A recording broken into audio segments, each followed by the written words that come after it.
that one. Then hit that. Right. Okay. Because that tells you to not mess up because you're on the air. It's been a little tricky on this mobile unit. Yes, hi. Hi, everyone. Welcome to Yo Soy Neighborhoods Fresno. Thank you for tuning in. We're still learning how to use our mobile devices rather than in studio. It's been a little bit of a challenge. So don't mind us. We're getting there, though. Pretty soon, we're mobile ladies as far as videotaping everyone. So today we have Mary Wienholz, and she is one of our leaders in the East Fresno Kiwanis, and she's representing, she provides leadership for Fresno State's Circle K, right? Right. International. Okay, so this is Mary. And Mary, give us just a little debrief of your background. How in the world did you get involved in the leadership part of, go ahead. So I volunteered through the years with my children in their schooling, and I learned lots of leadership skills by being involved in the PTAs and the boosters and that sort of thing. And so followed them as they grew up and joined different parent groups as they got older for various things. And then when they moved on to Fresno State was the boosters for the Bulldog Marching Band. So at that time I made acquaintance with some members from East Fresno Kiwanis and then was recruited to join the East Fresno Kiwanis. And once I joined that club, then I learned that they sponsor student leadership clubs from elementary to college. Mm-hmm. And Fresno State needed an advisor for that particular club, and it's called the Circle K International. So I became the advisor for that club. Okay, so kind of give people an idea. Are you setting actual programs up? Are you helping the students learn how to organize and create a board, or kind of give us an idea? So it's a service leadership club, and the Kiwanis sponsors it. So they give them money. They budget money for them every year. And so the students are empowered to give back to their community through various ways. They're encouraged to seek out opportunities to serve their community. They're encouraged to come up with a way to serve their community. And money that the Kiwanis budgets them every year, they're allowed to tap into that to try to make their service year happen. And in that same sense, they're empowered to put on meetings. There's a board, so they learn leadership skills on how to present, create PowerPoints, put a presentation together, organize an event or organize volunteers, and then execute their service event. Or if they're joining a service event, then participating in volunteering. So they're learning different aspects of how to be a leader. Okay. So in other words, so a step, why don't you give us, I think maybe to break it down a little bit more, like today's your meeting day. So perhaps give us an idea of what you would be confronted with as far as helping lead them. So prior to their actual meeting, we have a separate meeting with the executive board and myself, and they talk about the things that they want to talk about at the club meeting. So it's a prep meeting. They talk about the different items. They'll talk about different service events. They'll talk about, and it's just brainstorming. And so I listen to the conversation. And then if I have input, then I'll give them input. If they have questions in terms of protocol and parameters and how they're able to operate, then I'll give them feedback on that. If I see that they need encouragement or inspiration or feel like they need, a lot of times they're on the cusp of wanting to do something, but they feel like they need permission. So I empower them to take the football and run with it and give them my thoughts and ideas and permission, so to speak, so that they feel empowered to execute their plan. So we'll brainstorm their prep for their club meeting, and then the students themselves lead the meeting. And So then- it's an interesting thing that you say you give them permission. So it's implied in some way to them, here's the information I'm sharing with you, and go get them, Tiger. Right. So type of thing. in college, they're learning how to lead themselves. And so they're still kind of coming, especially when they're freshmen, first or second year students, they're still in that thing of asking for permission or not sure if they can move forward with something, or learning how to collaborate and have an idea. So it's helping guide them on when to trust their own instincts, or when to collaborate and to feel empowered to do it. So I don't always have to give them permission, but sometimes they just need that verbal confirmation, which kind of feels like permission to them that it's okay, go ahead and move forward. Okay, so now are you dealing with, the entry level, was it fresh sophomore? It's any student at Fresno State from first years to grad students that want to join the club. So the kids, the young adults, will advertise the club and advertise for membership. So it's open to any Fresno State and actually any Fresno City student as well that would like to join the club. Oh, really? Fresno City College? Yes. Oh, okay. And then they can join the club, and then it's just helping them. Do they pay fees to join the club? The membership fee, yeah. I think with the pandemic, Circle K International has relaxed some of their membership fees. I think currently this year it was $30. And that goes towards expenses, that goes towards events that they have, that goes towards liability insurance if they were to travel to and from a volunteering event, or if they were travel to and from a conference, a leadership conference, then they're covered under the liability insurance.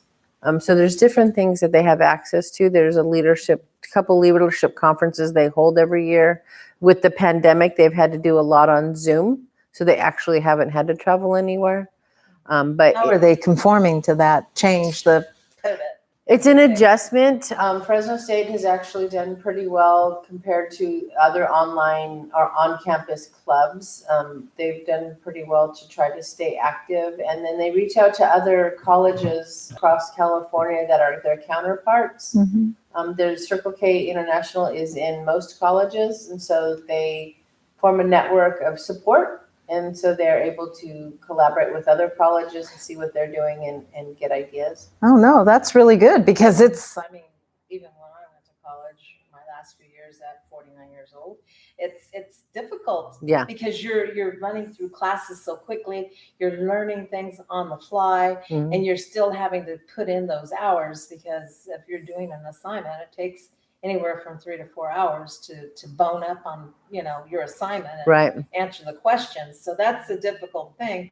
Now, how do they collaborate with other college students? Like, for example, Merced.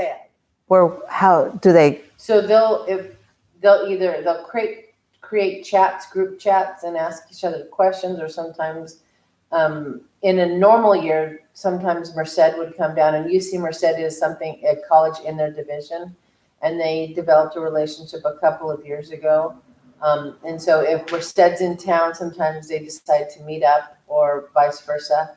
But now everything is done electronically, so either they'll do video chatting, or they'll do a group chat, and they just share ideas on what they're doing for service events or socials or that sort of thing. So a lot of the pandemic has definitely taught everyone new ways to communicate and new ways to have meetings and plan and that sort of thing. Okay. So now they're creating webinars and things like that for themselves. Oh, okay. Well, that's been kind of a challenge. It has been, and they're learning new skills, and they've all agreed that they've been pushed out of their comfort zone. And I just try to encourage them, because it's hard on everyone. It's hard on society in general. So I just keep encouraging Right, them, right. acknowledging their successes and their progress, or even just their effort, because it has been a challenge for everybody. Right. No, it's even for adults, it's a challenge. And really, when someone's pushed to their outer limit, then they grow even more Right. and figure out, hey, well, life is always a challenge. Everything's always moving, so you're never Right. staying still. Something is always moving. Something's changing. Life goes on. So that's a good thing. And I noticed, well, I met a couple of the people in the group and they move on. So like, what was the other? He's at Duke University now. Oh, Parker? He's not quite there yet, but he will be moving on. He wants to go to med school. It's our local celeb, Parker Fitch. When he was little, there was Parker's Pals. He joined the club. And so he's 20 now. I don't know if he's quite 21. But his dream is to be in med school, to go work with the oncology team that helped save his life. And someone's at Duke University. So I know that he will be wanting to go to Duke University here soon. And they're waiting for him. So. Oh, that's exciting. Yeah. Yeah, no, I just remembered that. And he was very inspired. He was very, Yeah, through his own life experience, he wants to give back to the community. Yeah, so that's great. Now, how many are in the club now? I think there was 16 or 17, which is not too bad considering the pandemic. I think at the height of its participation, I think there was maybe 30 or 40. Oh, that's pretty big. That was several years ago, yeah. So yeah. And your own sons, are they part of the club? The youngest one was. He's not anymore. He's not in school currently.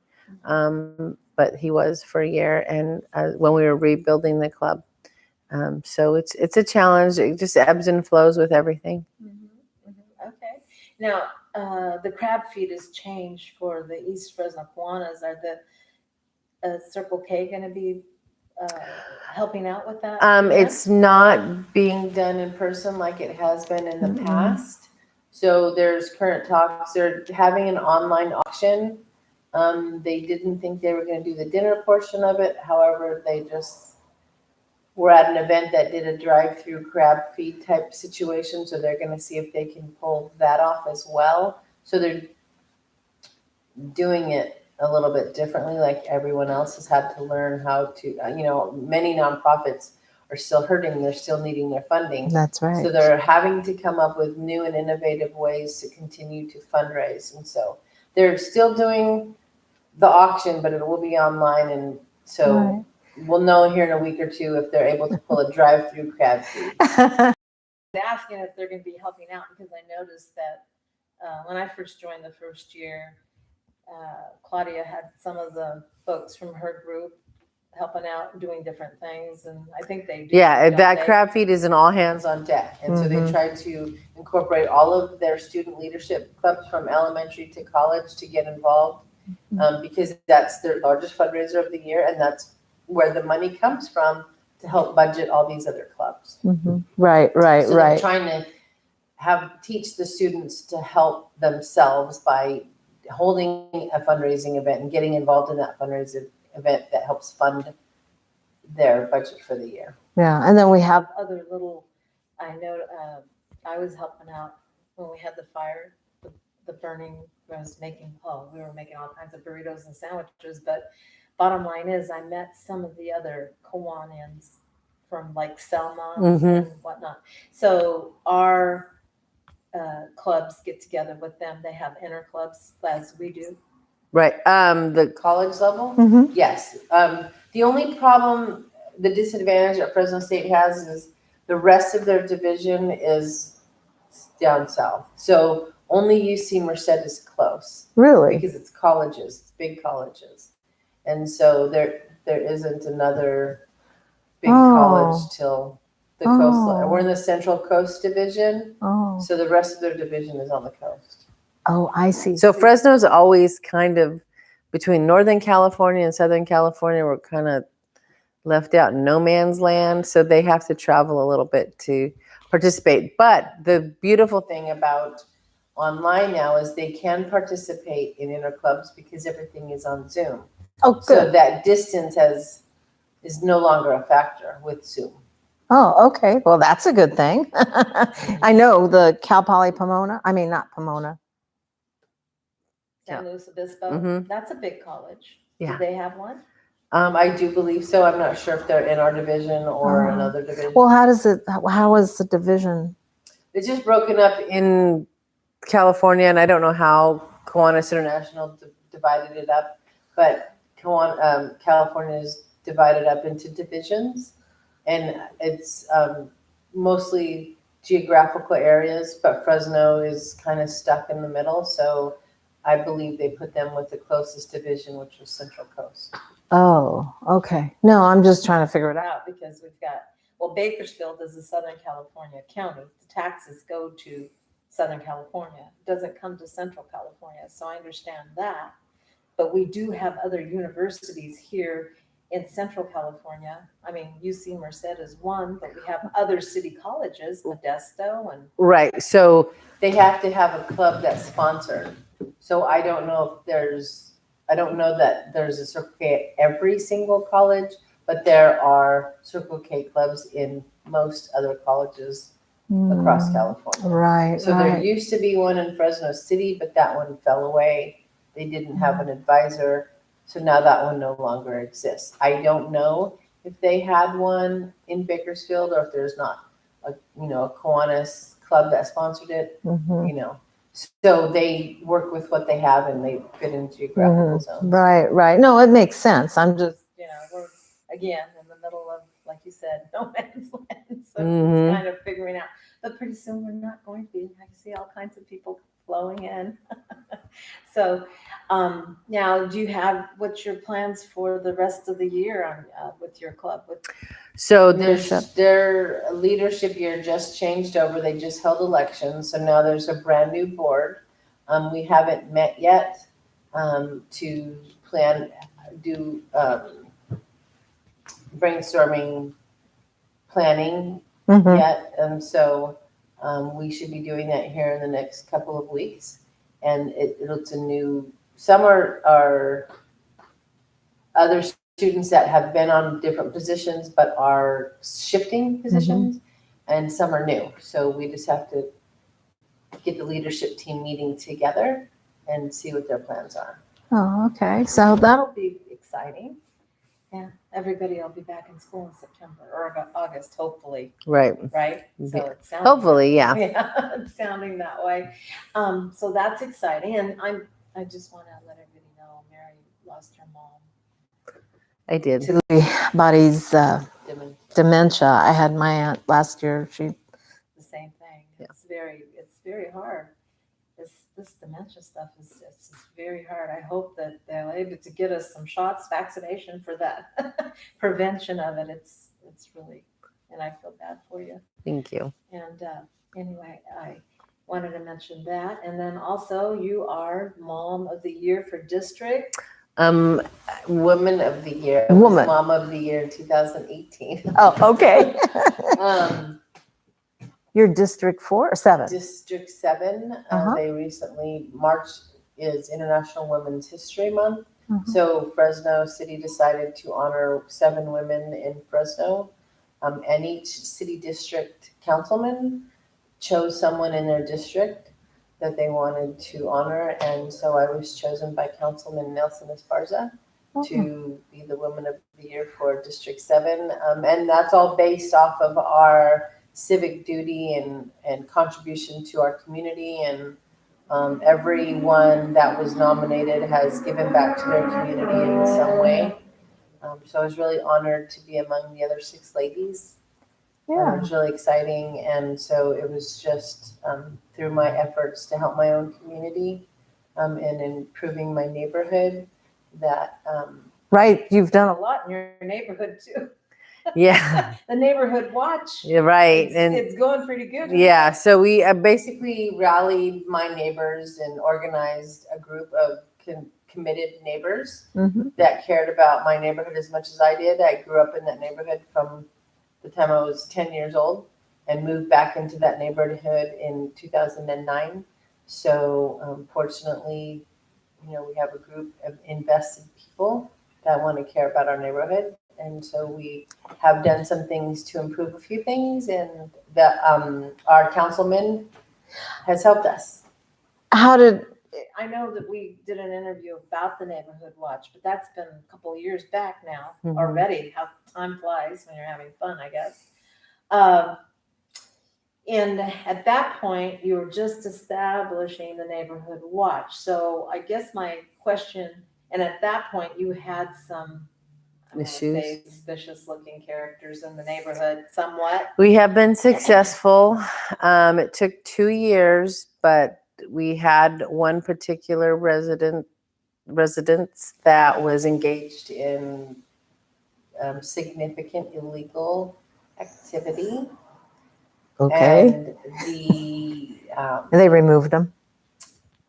they have since removed themselves by being arrested for continuing to engage in illegal activity. And so they are all gone from the neighborhood. And I would think that it changed the entire neighborhood by kind of sifting out people like that. Yeah, a lot of people were on edge for a long time, and then we were able to breathe a sigh of relief and relax. There's a new group in that residence. It's a group home, so we're happy to help other, they're developmentally delayed residents, and so we're happy to have them there and support them. So the edge has been taken. Oh, well, that's a good thing, I think, right? So I guess what I'd like to know, it's a curious question. When you first started organizing this neighborhood watch, did did everyone that joined discover that you were all having these little issues and concerns, but you just weren't talking to each other? So how the whole thing started was there's an app called Nextdoor, and I joined that app. I had heard other people talking about the Nextdoor app, but I didn't know much about it. So when I joined that app, then I started to see other things that people were putting on the app about that were Mhm. happening. And so then that's how I started to communicate with my neighbors and just asked, is anybody interested in joining or starting up a neighborhood watch? And had several people comment and message me, and then just went from there, got different neighbors' cell phone numbers and had actual phone conversations, or went over to their home and talked to them in person to see, introduce myself, let them know how committed I was to this effort. And so that's how it started.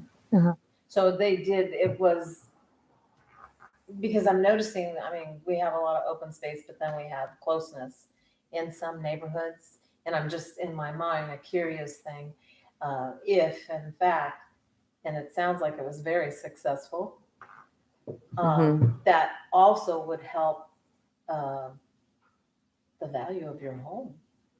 Right. So we are just doing our part to help each other, and it seems like people feel better about the neighborhood. They've seen some issues go down, and we did something for the holidays. A neighbor did the kindest little gesture and just dropped off a few candies in my mailbox. And I thought, what a nice idea. And it was just from one neighbor to me. But I thought, what if we did that for the entire neighborhood? So I called up some neighbors, and we all kind of rallied, and everybody needed it because of the pandemic. We were just tired. So about 9 or 10 neighbors jumped in, pitched in, bought candies, ordered supplies. We all got together and built over 300 goodie bags.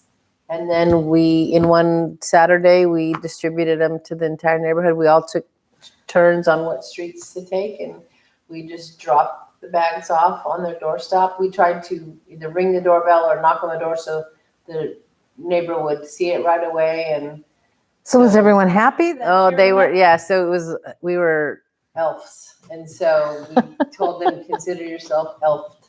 It was really fun. We left a really sweet note, some jokes to lighten the mood and just let them know that we were here for them, and left some candies, and everybody seemed to like it. So it's developed a sense of community.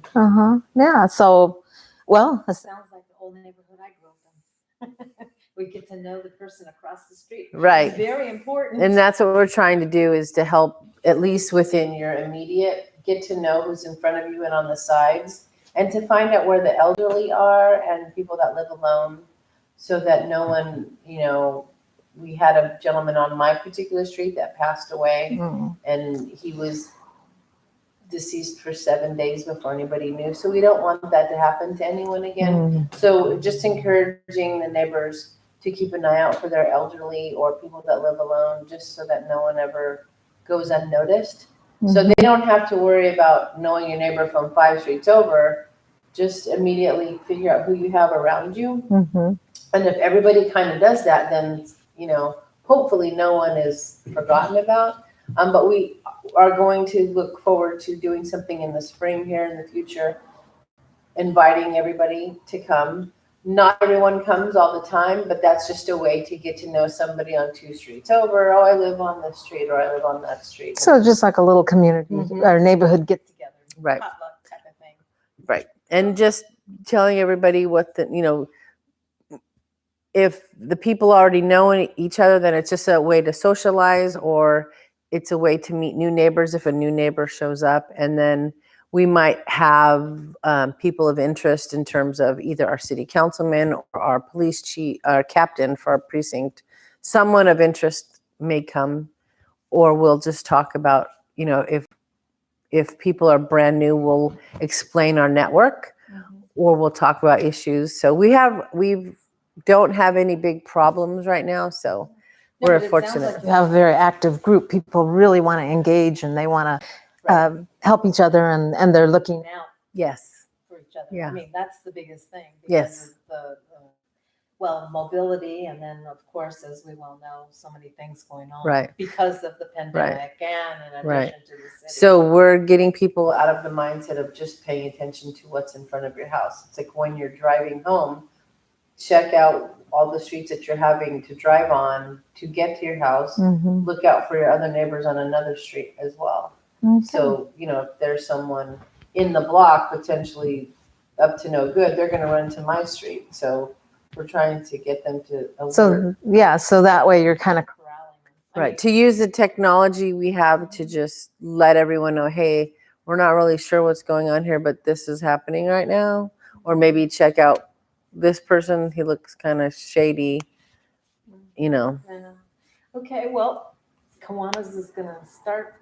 We're going to start meeting up again soon, I think. Yeah, they're doing both hybrid. They're doing Zoom and in person. So. Yeah, so that should be exciting. We're all going to start getting back to our regular routines, I think, somewhat, and still have our other outlet now. So we just grew, didn't we? Yeah. In 1 year.